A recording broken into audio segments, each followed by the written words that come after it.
Hello everyone and welcome back to the sound of every Destiny YouTuber making a video at the exact same time, where today we have the final TWID of the season.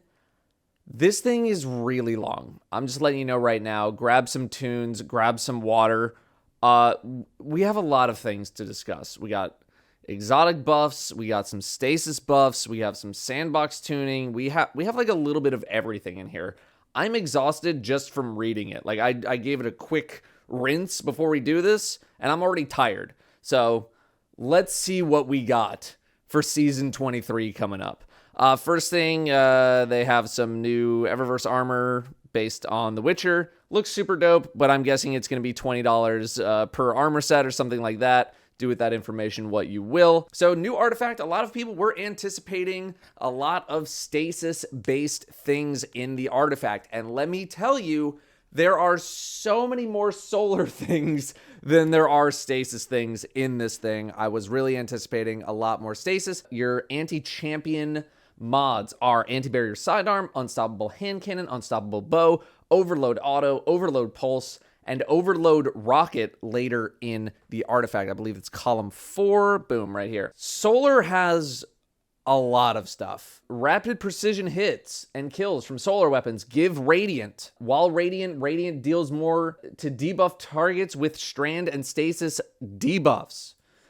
Your super makes people Radiant and gives them bonus damage, increased damage for each nearby ally. Radiant also applies Scorch to unscorched enemies. That's right here. Damage with solar abilities weaken bosses and champions. Revitalizing Blast right here. Radiant equals solar precision kills, making things ignite. A lot of solar based stuff. You're probably like, where's all the stasis? Come on, man. Give me a sec.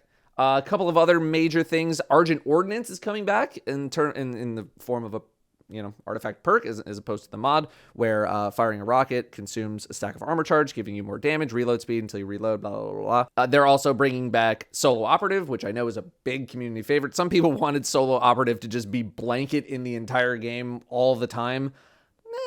I don't know about that, but it's back for Season 23, so you can use this to go do your solo dungeons or like whatever you're going to do. Strand has a couple of things. Picking up an Orb of Power grants Strand weapons unraveling rounds, and then damaging unraveling targets with a weapon occasionally spawns a Threadling. Yeah, no, not the craziest, but if you're on Strand, I mean, you might as well pick these up, especially if you're still using Quicksilver Storm, which you probably should because it's still Weapon of the Year to me. Stasis, what do we have? Right here, Pillar of Ice, killing an encased combatant spawns stasis crystals. We also have Hail the Storm, shattering encased targets and stasis crystals deal increased damage. Shattering a stasis crystal releases shards of ice that damage and slow targets. I'm guessing this is basically just kind of like a cold snap grenade that's just not exactly a cold snap grenade. And then we had one more thing. Breaking a combatant shield with a Strand or Stasis weapon has a chance to suspend or freeze that combatant. Wearing Season of the Wish armor increases this chance. Sort of like a pseudo set bonus kind of a deal, which I like. I like the concept of set bonuses doing a thing. We also have that being over here as well. While your super is nearly fully charged, ability Final Blows spawn Orbs of Power, and it decreases the super amount threshold when you're wearing more armor. I'm into set bonuses. Like, give me some reasons to use different armor. Give me a reason to build a new set of armor. I'm into that, especially considering I haven't needed to use any other armor for the entire year. I did all my farming in the Master Dungeon for my Artifice armor. I'm good, as far as I'm concerned, forever. So I'm into set bonuses. I'm into new reasons to make armor sets. That's cool. Those were all of the major perks. We still have origin perks, specializations, and you have, the siphon mods getting combined and all that kind of stuff. So yeah, Solar eaten good. Solar eaten real good this season in the artifact. Stasis, we mainly have these two as the premier stasis things. Also this kinda, but Stasis is getting some buffs that we are going to talk about later in the TWID here. They're not the craziest, but it is at least a little something to bring Stasis up, at least a little bit, make it a little more competitive. So yeah, I mean, the solar stuff looks insane. I mean, there's what, like 5, 6, 7 different things with solar. So solar's kind of coming back next season. I was kind of hoping for a little bit more Strand. Just a little bit more. Or sorry, Stasis. Okay, ability changes coming next week. Essentially, this section is Bungie saying, like, look, for the upteenth time, we believe that powerful abilities need to come at a meaningful cost to the player to force difficult decisions about what fits best in their build. To put it plainly, we're not hitting that goal. They have not been hitting their goal for I don't know how long now. It feels like they hit their goal and then it just power creeps so far past that they have to then come back and be like, we're not hitting our goal. Nerf the crap out of it and come all, and then it's just gonna get crept again. So they're taking another slap to some of these perks that reduce ability cooldowns. So for example, what happens right now, a perk that grants 10% grenade energy on activation, let's say Demolitionist or Pugilist for melee, results in a cooldown of 6.4 seconds to Firebolt Grenade because it has a naturally shorter cooldown, but results in a cooldown of 15.2 seconds for Lightning Grenade. So you're getting more of a benefit, even though it's still like the same percentage for abilities that are stronger. And Bungie essentially is like, look, if you want to run with the weaker grenades or the weaker abilities, you can still have the same cooldown. That's fine. But we really want to hit the abilities that are super, super strong that you're able to get back really quickly. So like they said, Grenade Kickstart, Innervation, Absolution, Demolitionist, and a Fragment. It brings all these super long cooldown abilities to a point where they're just coming back really, really fast. And Bungie is like, if you're gonna have stronger abilities, we want them to be on a longer cooldown. That's just the deal. That's the trade-off that you need to make, which makes sense. It makes sense as a concept. I know some people are not going to be happy about it because we've all been enjoying this insane amount of power creep that we've gotten. That's where it is. So that same example under the new system, a perk that grants a base value of 10% grenade energy on activation results in a cooldown reduction of 6.4 to Firebolt Grenades, so no change for specifically Firebolt Grenades, and results in a cooldown reduction of 7.6 seconds for something like Lightning Grenade. So essentially, they're just scaling these perks so that way you have less of an effect on abilities that Bungie has deemed stronger or have a longer cooldown, I mean, which are basically one and the same, in order to reduce the potency of some of these stronger abilities. Not necessarily the potency, but how often you're seeing them. That immediate burst of energy will be reduced to a floor of 50% of base for our slowest charging grenade and class abilities, and 60% for our slowest charging melee abilities. So pretty substantial. We're only implementing this change for grenade, melee, and class abilities. Perks that add super energy are unchanged. Also excluding, this is very important, also excluding any perk that either intentionally grants a full refund, like Knock 'em Down, or only targets a single specific ability like Shinobu's Vow. These still work identically to their behavior in the live game. So any like exotic that you might have that focuses on a single ability, this does not apply, which is a very good thing. I hate to bring up something like Young Ahamkara Spine, which just got nerfed seemingly out of nowhere. But that's another example too, is anything that targets something specifically, it's not affected by this, which is good because then you would just completely annihilate the value that that exotic has for that kind of setup. So, okay. But we don't expect or desire that anyone's build is going to be made obsolete overnight by this change. I mean, off the top of my head, I couldn't tell you, but there are so many builds out there that I'm sure something is going to be affected negatively with, you know, not being able to throw as many grenades or do as many melees. But, you know, in terms of something being made obsolete, I wouldn't say obsolete. I would say nerfed for sure. I don't know about obsolete. But I don't have any, you know, crazy examples off the top of my head right now, mainly because most of my time this season has been spent on Strand Titan, Banner of War Titan. I don't really use any of those perks. It's just all kind of like built in. Staying Alive. This section is about nerfing player survivability. It's pretty crazy right now. You can already see Woven Mail here at the bottom. Let's go over what Bungie has to say. We've shifted the sandbox to enable more often risky gameplay loops to feel effective against increasingly difficult lineups of combatants. Cough, cough, banner of war. This can be seen in the addition of more defense or support-focused tools, including the standardization of overshields, expanded access to healing, and the development of keywords like Woven Mail. However, we still need the content to be hard. We're in a position where applying combat pressure to a well-build-crafted player is extremely difficult, which doesn't leave our activities teams many options for tuning difficulty, while still having things feel fair across a broad spectrum of player types. I mean, literally going back to Season 6, the Reckoning Bridge. I mean, it's never even been addressed. It's just like Bungie trying to keep the door closed while it's just like a monster rumbles behind it. In short, player survivability at the top end is too high, a problem we've touched on in the past, and we need to find a better balance between the two extremes of enabling players to heedlessly dive into the fray or making it feel like long-range chip damage is the only option to clear an encounter. We're making an initial pass at tuning some of our top-end outliers. This is a process that's going to take many, many patches to analyze, essentially. Targeting a small number of keywords: Woven Mail, Restoration, and Devour. Interesting.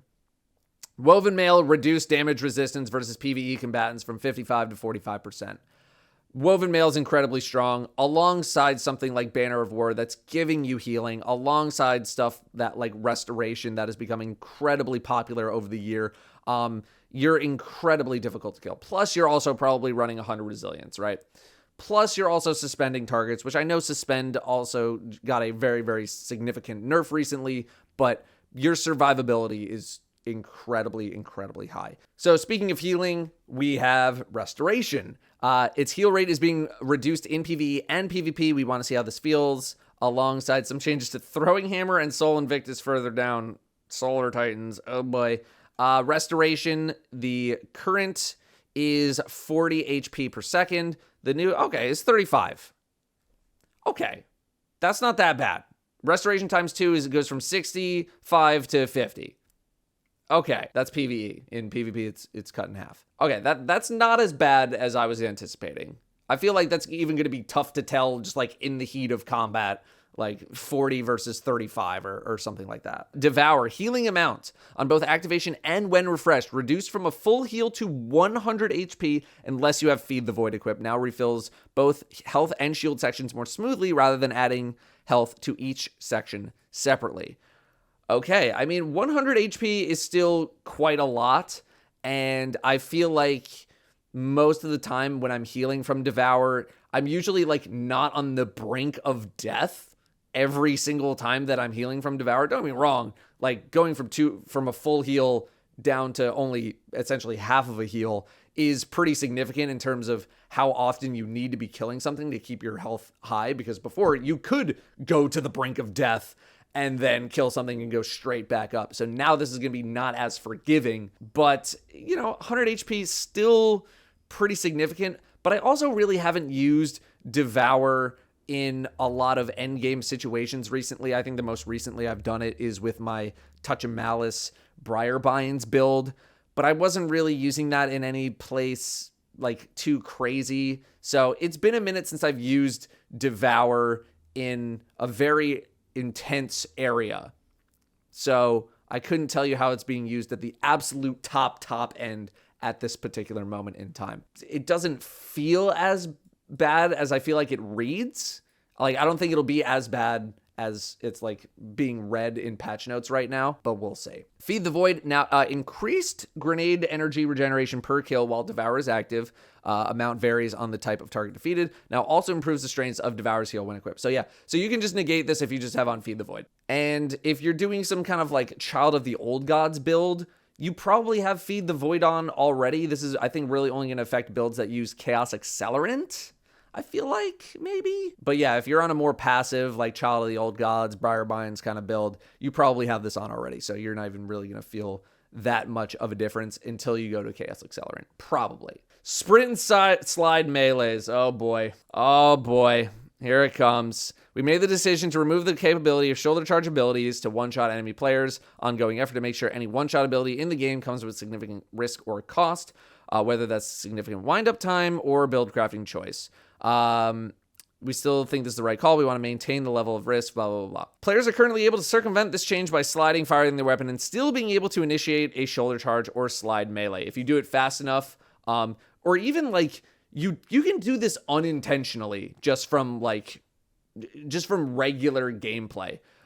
This results in an effective one-shot kill that is extremely difficult to track or understand if you're on the receiving end. Firing your weapon while sliding will now prevent the activation of sprint or slide-activated melees. Originally intended just for shoulder charge, but playtesting quickly showed that it wasn't just shoulder charge, it was also Tempest Strike or Lightning Surge or other slide melee moves, so they're including them in this chain as well. Seismic Strike, Shield Bash, Hammer Strike, Howl of the Storm, Consecration, Flechette Storm. 6 out of those 8 are Titan, but I don't know how many of the other classes really get any of those abilities. Lightning Surge and Tempest Strike.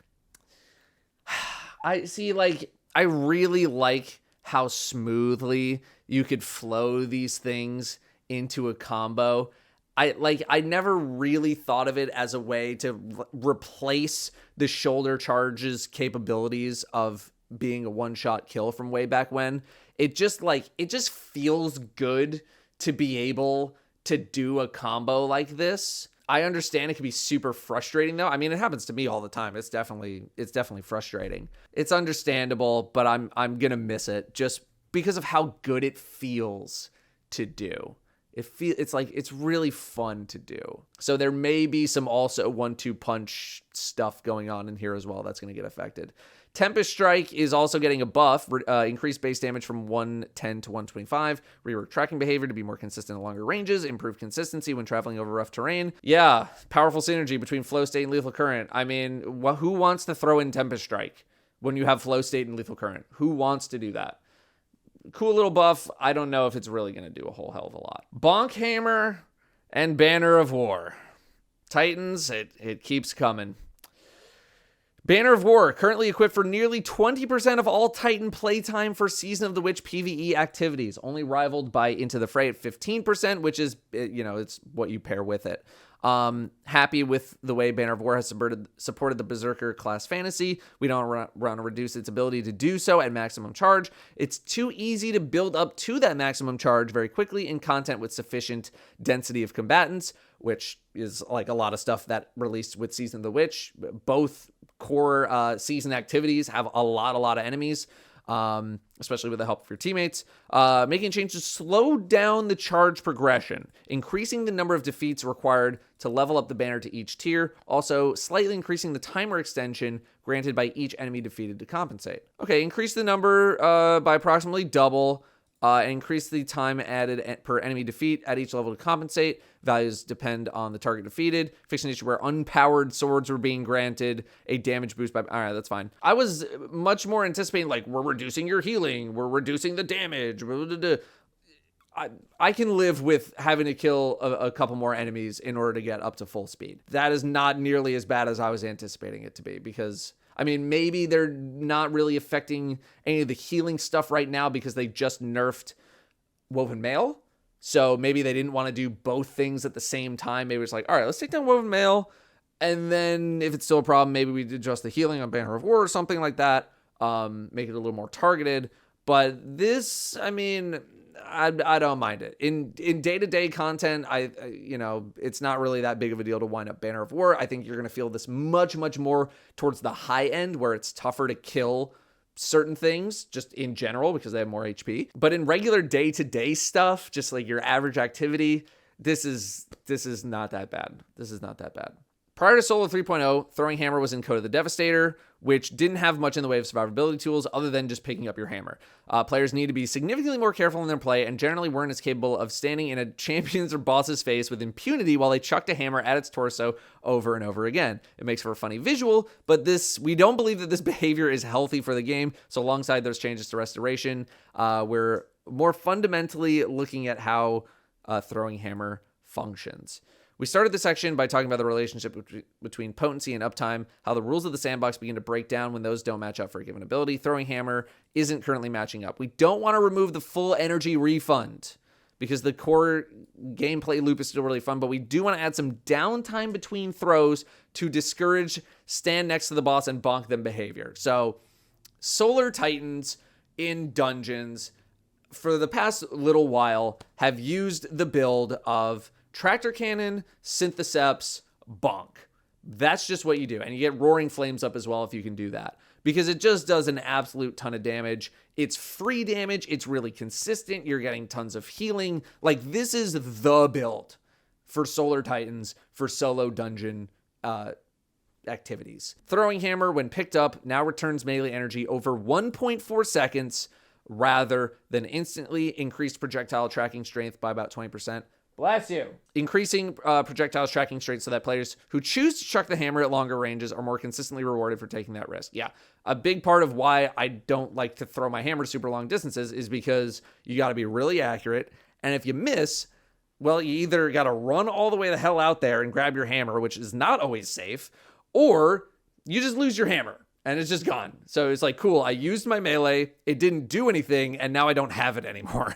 So I appreciate this. I'm sure we'll figure out quite quickly how much of a damage loss this is going to be. 1.4 seconds doesn't sound like a super long time, but when we're going from just like vroom, vroom, vroom to vroom, vroom, like it's going to be pretty substantial.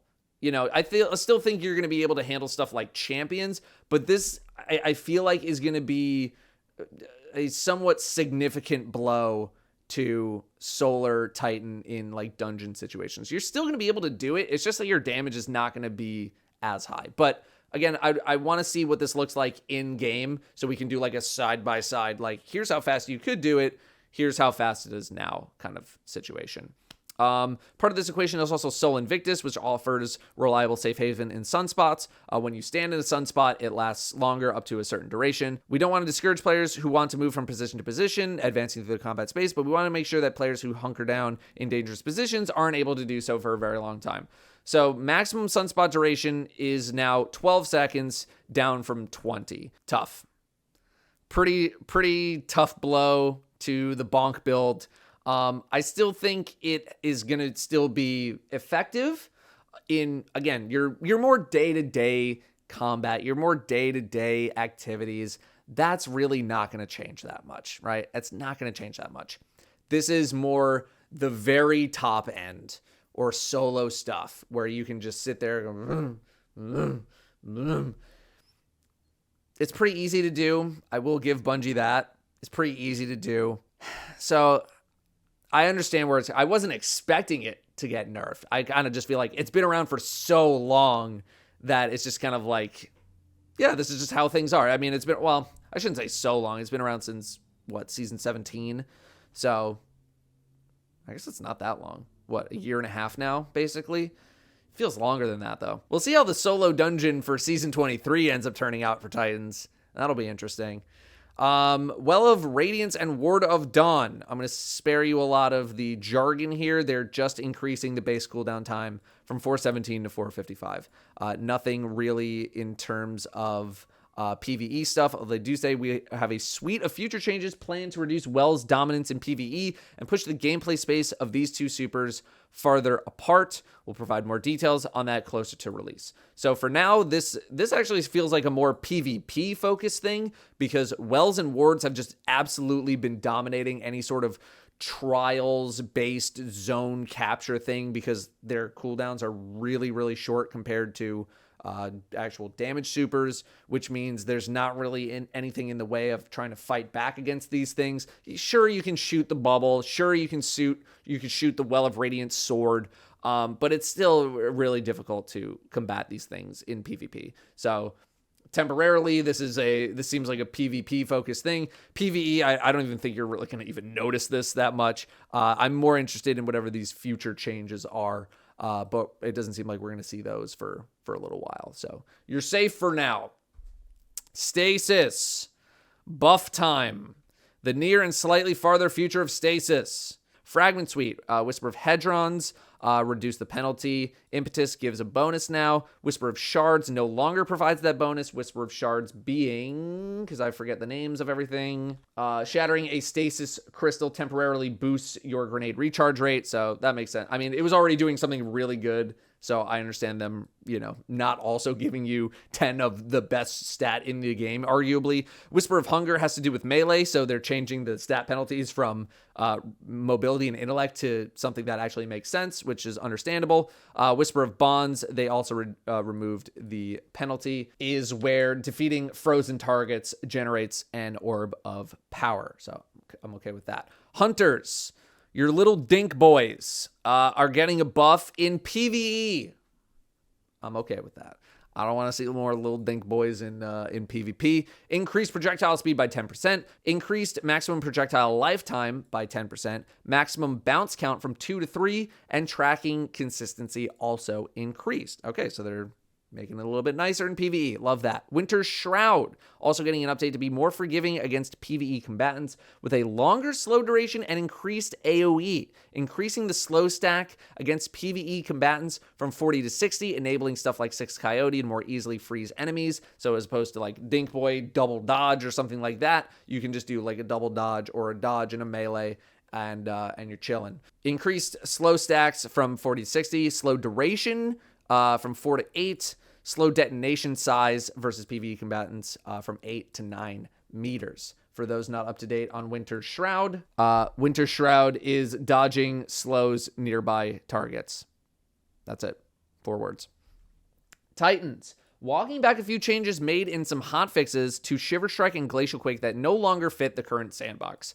For those who weren't around during Beyond Light, for like an entire year, Stasis just tortured PvP. I'm talking tortured. It was bad. Nowadays, not nearly as bad. Shiver Strike now slows player on hit. This was removed. This effect was removed in a hotfix a while ago. They're bringing it back. Fixing an issue where Shiver Strike would not function with the melee kickstart armor mod. Love that. So Shiver Strike, before the changes to like physics damage, used to be able to punch people, and then they would go flying into a wall. And if they had enough velocity, they would die. So you'd be able to punch people into walls and kill them. That doesn't really happen anymore. So they're giving back the slow on Shiver Strike, which is like arguably, I don't want to say the worst melee, but it's not the greatest. It's great for mobility. It's not that great for actually using it like a melee ability. So Glacial Quake now freezes nearby players on cast. This used to be in the game, then they removed it. On cast freeze impulse size versus players has been reduced from 8 to 6 meters. So they're bringing it back, but the AoE is not as wide. Okay. This is just like, please play Stasis Titan again. This is what this is, at least in PvP. Howl of the Storm, which is your uppercut move there, Titans, to create a bunch of stasis crystals. Fixed an issue where Howl of the Storm was not consistently freezing targets in contact with the created stasis crystals. Okay, cool. I don't think I was really even using Howl of the Storm. I did some stasis videos about 6-7 months ago, if you guys want to go catch back up on what I thought stasis was like, because I don't think anything's gotten too many significant things. So you can kind of see where things are at least during the start of the Lightfall era, if you want to go watch those videos. Frost Pulse for Warlocks. This is where you drop your Rift and you freeze everything around you. Significantly increased consistency against fast-moving targets. This change involved reworking how the ability applies freeze to targets, reducing the latency between when the ability is activated and when the target is actually frozen. So this is like some networking performance stuff here. Freeze detonation size versus PvE combatants increased from 8 to 8.5 meters. Okay, little small buff. Okay, I'll take it. Maybe to also help against fast-moving targets. Okay. Penumbral Blast, your melee intended to be a skill shot with a high payout. The change made in the hotfix reduced detonation size when impacting the environment, can make it feel too inconsistent. Increasing the detonation size by 33% to increase ease of use. Increase detonation size when impacting environment from 1.5 to 2 meters. Okay, so if you whiff, you can maybe still actually hit your target if it's close by. Okay. Not as many things for Warlock, but Warlock, I think, at least in PvE, is arguably the strongest or maybe easiest to use with Osmiomancy, double Bleak Watcher, grenades. It's very consistent. It's, you know, it's not the fastest thing, but if you give it enough time to really build up, it's very good. It's very good, very consistent, very powerful. Shade Binders are also getting a benefit from a tuning change made to Glacier Grenade. Currently, Bleak Watcher's cooldown is directly tied to the base cooldown of Glacier Grenade, regardless of what grenade you have equipped. With the update, Glacier Grenade's cooldown is being reduced, which will also translate to a lower Bleak Watcher cooldown. So they're just making the best thing about Warlocks for Stasis even better. Reduce base cooldown time from 152 to 121. Not that you really ever had that much downtime with your grenades anyway, but now they just made it even better. The cooldown penalties for Dustfield and Cold Snap when Bleak Watcher is equipped have also been updated so that the cooldown times match the new Glacier Grenade cooldown time. I mean, okay, there you go, Warlocks. A nice little boost there. Even more consistency now with that Osmiomancy build. Yeah, I mean, maybe it'll even reduce my mortgage rate even more. It was at 3.25, and we'll get it down to 3. That'd be crazy in this market. Cold Snap Grenade fixed an issue where the Seeker was not consistently created in the direction the projectile was moving after a bounce, increased the arming shape. Okay, so they made it a bit more reliable. Tracking strength now ramps down from full strength to 0 over the course of the grenade's lifetime, rather than turning off immediately after the Seeker had reached 0.5 seconds lifetime. Okay, so yeah, just more reliable Cold Snap grenades. Freeze, increased special ammo weapon damage bonus versus frozen targets by 5 to 10%. Nice little boost there. New stuff coming in the works as well. Longer timeline here. New Stasis keyword tentatively called Frost Armor, aimed at addressing some player feedback regarding survivability when running Stasis, when not running a Whisper of Rime or Chains. Rime is when you pick up Stasis shards, you start to build an overshield, and Whisper of Chains is wherever you are near a Stasis crystal or a frozen target, you gain, I think it's like 40% PVE damage reduction. Okay, I'm interested, you know, need to hear more about it. Additional tuning changes to existing fragments and additional tuning behavior to harvest aspects. I mean, I'm gonna be real with you. None of these things like really get me super excited about Stasis. I mean, this is okay. And like, this is okay. And this is okay. And this just should be, we're just getting back to where we were. And then, okay, a little small fix here. Like, these things don't really encourage me to go out and get really that excited about Stasis. I mean, maybe combined with the artifact, there's going to be a little more fun. I feel like by the end of it, just like off my hunch right now, we're going to be like, this is how it should be like all the time, just like at base. I'm just not really in that much of a hurry to be like, all right, time to reformulate my Stasis builds. Like, I think I was just anticipating a bit more. It's like, maybe this means that like Bungie doesn't think that Stasis is as bad as everybody thinks it is, or maybe they're just being a little more conservative with the changes. I mean, they said that it's continuing in final shape, so like more stuff's gonna happen. But yeah, like, I don't know. Right now, I'm just not really. I don't know. We'll see. But yeah, I'm not in a super big hurry to go do some Stasis stuff. Whew, I told you this was a long one. I told you. Hunter, let's just cut right to the chase here. Shards of Galanor, throwing knife kills. Now grants super energy ranging between plus 2.5 and 5% depending on the type of enemy killed. Okay. So we're speeding things up here. This is how we're buffing stuff like Shards of Galanor. I think I also saw, Celestial Nighthawk getting similar treatment. Precision kills now grant super energy ranging between 1.5 and 4.5% depending on the target type killed. So these exotics are now like really pushing you to use your super and use them often. Love that. Ophidia. This just gives you 2 knives right now. Knife kills now grant a stacking damage bonus for 5 seconds to throwing knives. Dodging refreshes the duration up to 100% for 5 seconds on those chains. Okay. I mean, this thing was basically not getting used at all when Caliban's Hand came out, but people aren't even using Caliban's Hand right now. So, Stompies. removed requirement to have full class ability energy to benefit from the movement bonuses. So that whole thing that they tried, they're like, yeah, okay, no, we're not doing that. They're reducing the airborne lateral acceleration bonus and now provides damage resistance against combatants while airborne. Jez is cheering right now, and so am I, because he only uses stompies in PvE. So now he'll actually get some kind of a bonus. We love that. I think a lot of people are going to be, a lot of hunters are going to be happy about this requirement being removed. I knew it was pretty much universally panned when it first came out. I didn't have too much to say because I don't use stompies really that much on hunter, but I know a lot of people are going to be happy about that. Mechaneer's Trick Sleeves. These are the sidearm gloves. Damage bonus now persists for 5 seconds after your shields begin to recharge. Sidearm kills extend duration of damage bonus by 3 seconds. Completely reload sidearm for reserves. Damage bonus has been reduced in PvP to compensate for it lasting longer. It's now only 10%, down from 35% in PvP. So PvE with that anti-barrier sidearm, they're like, hey, let's start using those sidearms now.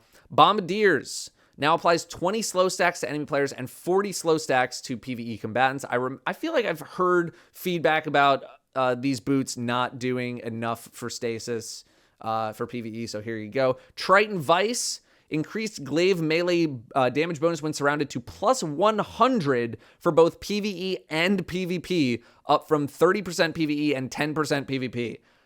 Wow, okay. Remember, we're getting a lot of glaive buffs in Season 23. Bungie trying to make it Season of the Glaive out here. Something to keep track of, for sure. And then Celestial Nighthawk we talked about. Severance Enclosure. Increase the size and damage of the explosion. This is where melee final blows, powered melee final blows? Powered melee final blows create a big explosion. Now the explosion is bigger. It does more damage. Kills with the exotics explosion will now trigger an additional explosion. That's what I'm talking about. Let's get those chain explosions. Peregrine Greaves, you now need to be airborne for a brief time before the exotic effects will apply. I think we talked about this sometime earlier in the season.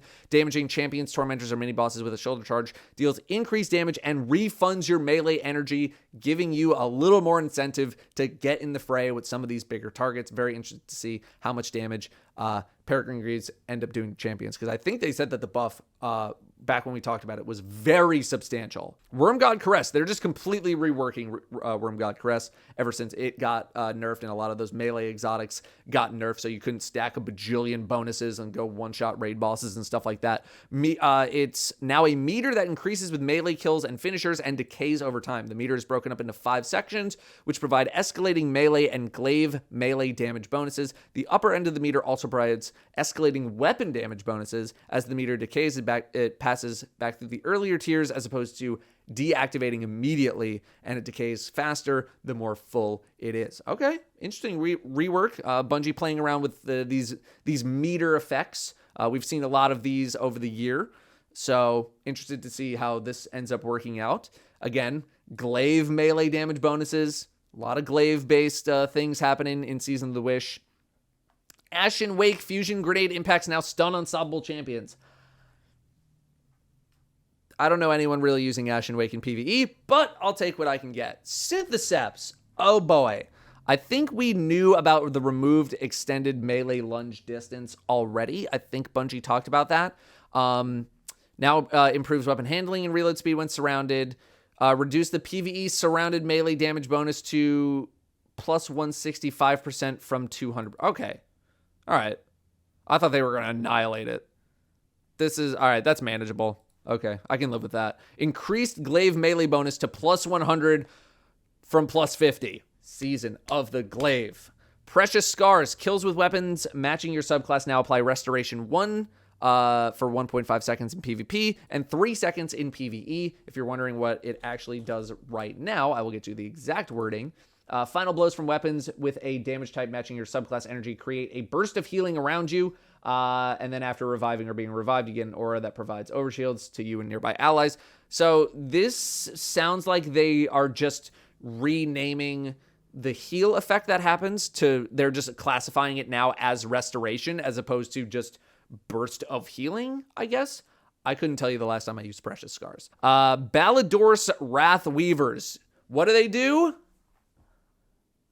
Exactly. I'll give you the exact definition here as well. Your Winter's Wrath Shockwave deals increased shatter damage. Allies in range of your Shockwave gain an overshield and increased damage with stasis weapons. I remember when my world first raid team was trying to play around with these things to see if we could make them work in some kind of a damage strategy. I don't think we ended up liking them. Here's what they're doing to them. When you cast a Frost Pulse Riff, so the one that does the AoE freeze, nearby allies gain a Tier 2 Stasis Surge weapon bonus for 10 seconds in PvE and 5 seconds in PvP, also gaining a 50 HP overshield. Okay. Stasis damage bonus provided to allies by the Winter's Wrath Shockwave is now the Tier 4 Stasis Surge weapon bonus. When your Winter's Wrath ends, you gain the Tier 4 bonus for yourself as well. I mean, this part's neat. This part is just kind of reclassifying it to, you know, this effect that we've seen a lot of exotics get, but this part's cool. At least now it does something when you're not in your super. Apotheosis Veil. Arguably one of the least used exotics in the game. Casting your super now grants Cure Tier 3 for you and nearby allies. When your super end, you now temporarily gain greatly increased melee and grenade regen for 8 seconds. Okay. I mean, at least it got something. You know, I can see this now having some sort of PvP thing. I mean, Cure Tier 3, I mean, it already healed you. Like, it already did that.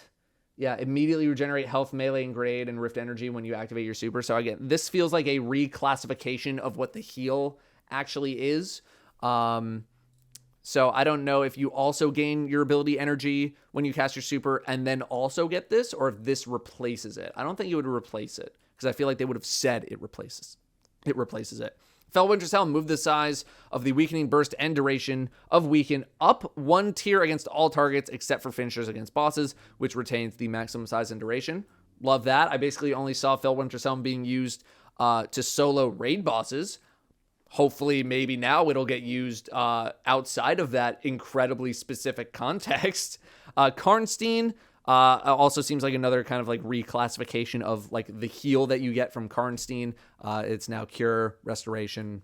It doesn't seem like this is getting any kind of a change. It's now labeled as a cure and a restoration, so it's affected by any sort of cure or restoration things that happen in the game.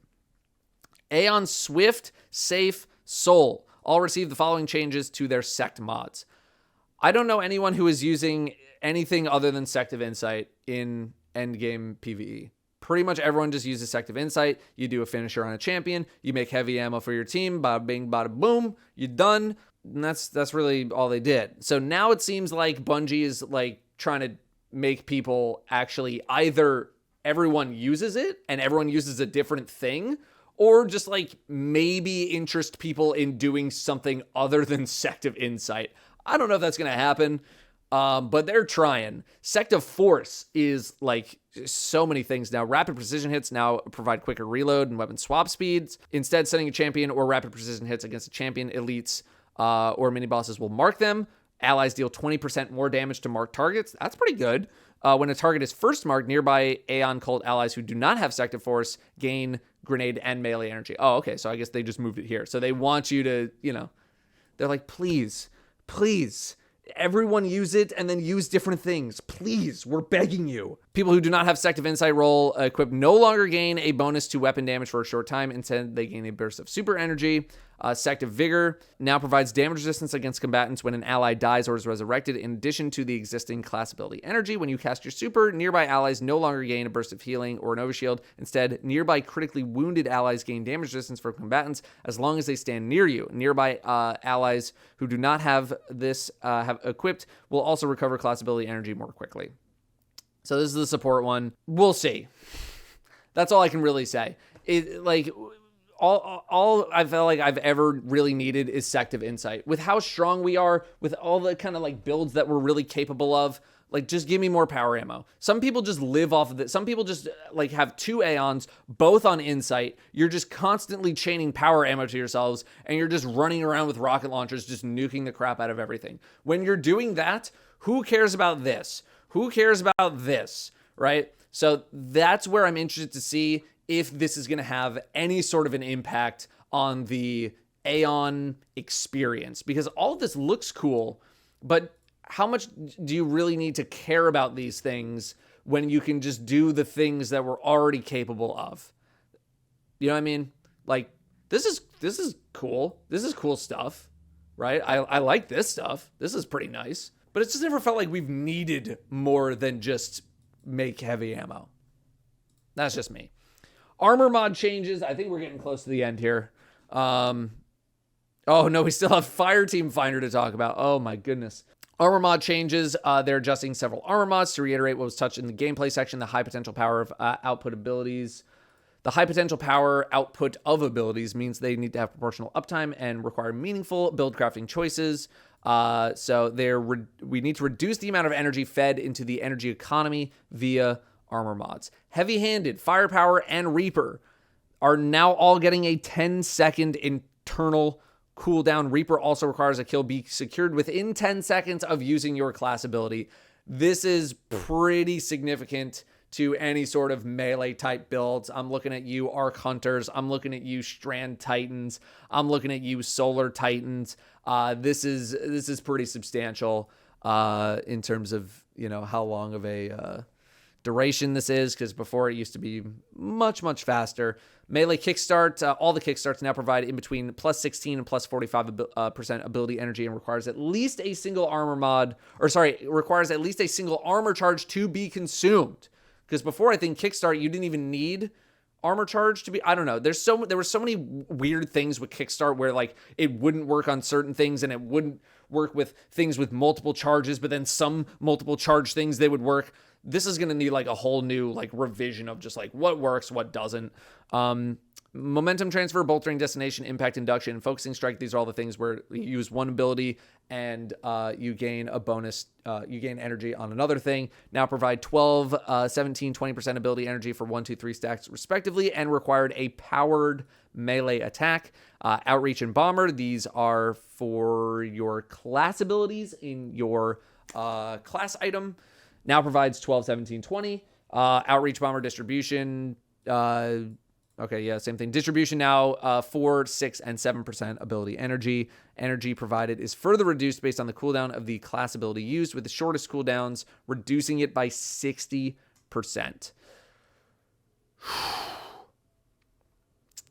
It really feels like you're not just going to be able to build for like a everything type setup nowadays. Now I feel like currently I feel like you could do like, I could do a little bit of this and a little bit of that and a little bit of that, and I'm going to be super good to go. But now it really feels like you're going to heavily need to specialize into some of these things. You're not going to be able to just be like, I'm going to get a little bit of this and a little bit of this and a little bit of this. You know, if you want something, you're going to need to go straight for it. None of this little. You really got to invest fully into the thing that you want to do. Which, you know, I respect it. I know some people are going to be upset about that, but again, I do feel like we are incredibly strong. So we'll see how this plays out. Fireteam Finder, speaking of that, we're going to go over to a new tab real quick. Cutscene Archive. They uploaded some old cutscenes to their YouTube channel. I think, so Bungie Store is having them, Black Friday sale. I think I also saw something where Destiny is a lot cheaper on the store. Yeah, it is. The Legacy Collection is $20 and Lightfall's $20. Legacy Collection getting you Shadowkeep, Beyond Light, Witch Queen. All those for $20. Yeah, that's not bad. I mean, it's better than what it was. Was it $60 normally? Yeah. Lightfall is normally $50. Now it's $20. So speaking of Fireteam Finder, Bungie also posted about Fireteam Finder for Season 23. It's coming out, but not at the beginning, which I think is what a lot of people anticipated. They're doing a beta for this. So essentially what they normally do is when they're testing a feature, they run a Bungie beta. So they get everyone from the office, they get everyone working at the company to participate in the beta, and they try some stuff out. But that's obviously a lot different to deploying it live and having everyone test it. And they still needed to test some things, so they're like, okay, look, we could either push it even later and keep working on it, or we could have a public version of the Bungie beta. So that's what they're doing. They're doing a public version of what they normally do internally. So this beta Here's a little page. Oh, looks pretty clean. The stress test is going to be November 30th. That is 2 days after the season comes out. So that's what, Thursday, or whatever it is in your region, from 9 a.m. to 5 p.m. Pacific. So that's the Rage stress test. The beta period is going to begin in December, pending the results of the stress test. So if it goes well, it'll go December. If it doesn't go that well, it'll probably be later. And then the full release is going to be late January. This is basically them saying like, hey, look, we need to see if this is going to work as well as we think it's going to work. Just be on the lookout for that. If you have the ability to help stress test, that is cool. But the beta is going to start in December. So it's not full release yet. It's not full release. We're already prepping content for a few updates to Fireteam Finder, and you'll see more things come online for the beta, even more as we march towards full release. One of the first things you can see in the stress tests do. So they're going to be slowly rolling things out, it seems like. Some screenshots of what you're going to be looking at here. Both the website and companion app will remain available until the new Fireteam Finder, both in-game and out-of-game, is ready. Bungie.net team has been hard at work developing a new out-of-game Fireteam Finder that's fully integrated with the in-game system. That's kind of cool. However, it's not going to be available during the early beta period. And then we're going to have more updates down the road. That's your final update before season 23. Sorry, it was a real long one. Once I realized how long we were going, I was like, okay, I'm going to try to speed things up because I don't know if people are going to watch an hour-long video. So yeah, that's your last one. Some tough nerfs to some core builds that have been with us for quite a while. I saw, I'm pretty sure I've said at some point during the year that I thought Woven Mail was going to get a nerf. I think isn't this the second one if I remember correctly? It's down to 45. Yeah, they did it in 7.2. And so now it's coming down to 45. Banner of War, I still think is, I still think Bungie is looking very closely at it. I think they're going to see how this plays out first. So the Banner of War Titan, it's not completely dead or anything like that. I don't think any builds are completely dead. It's just that they're not going to be as potent as they currently are in the game. But I also don't think anything is really that unwarranted. I think Devour probably surprised me the most, just because I don't feel like Void is the most popular right now. But I don't know. I could be completely wrong on that. But yeah, I think Devour surprised me the most. Bonk Titan, it doesn't surprise me, but I'm also sad to kind of like see it get this change. But we still need to see how bad this really is. Like this could be, I feel like this could be either not as bad as I'm thinking, or it could be way, way worse than I'm thinking. I don't think Bonk Titan's dead, but I am going to be looking to see how Solar Titans end up handling dungeons, handling this new dungeon, really. Okay, I've talked your ear off. I'm going to get out of here. Thank you very much for watching. If you made it all the way through, holy cow. I got new merch coming. It looks pretty cool. It's not the same as the stuff that I've done for the first 3 drops. It's a little different. It's a little cheeky. Not everybody's going to like it, but that's okay. But be on the lookout for that. I'll post about it soon. Thanks for watching. I'll see you next time.